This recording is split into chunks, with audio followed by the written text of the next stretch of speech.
ಇದು emergency stop ಇದು. ಈ ಥರ ಒಳಗೆ ಹೊಡೆದ್ರೆ ಆಫ್ ಇದು. ಈ ಥರ ಹಿಂಗೆ ಆನ್ ಮಾಡಿಕೊಂಡ್ರೆ ಆನ್ ಆಗುತ್ತೆ. ಇದನ್ನು ಆನ್ ಮಾಡ್ಕೊಬೇಕು. ಇಷ್ಟು ಸ್ಟಾರ್ಟ್ ಮಾಡೋಕ್ಕಿಂತ ಮುಂಚೆ ಇಲ್ಲಿ ಚೌಕ್ ಇರುತ್ತೆ. ಸ್ಟಾರ್ಟ್ ಮಾಡೋಕ್ಕಿಂತ ಮುಂಚೆ ಚೌಕ್ ಆನ್ ಮಾಡ್ಕೊಬೇಕು. ಈ ಕಡೆ ಆನ್ ಚೌಕು, ಈ ಕಡೆ ಆಫು.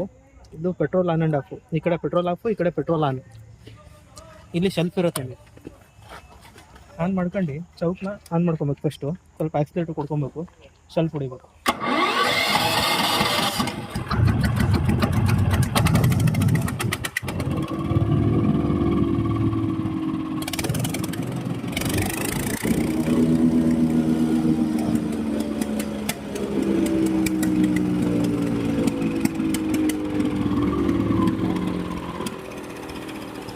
ಹಾಂ ಇಲ್ಲ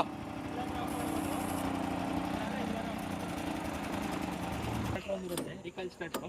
ಸ್ವಿಚ್ ಆನ್ ಮಾಡ್ಕೊಬೇಕು. ಚೌಕ್ ಆನ್ ಮಾಡ್ಕೊಂಬಿಟ್ಟು ಸ್ವಲ್ಪ ಆಕ್ಸಿಲೇಟರ್ ಕೊಡ್ಕೊಂಡು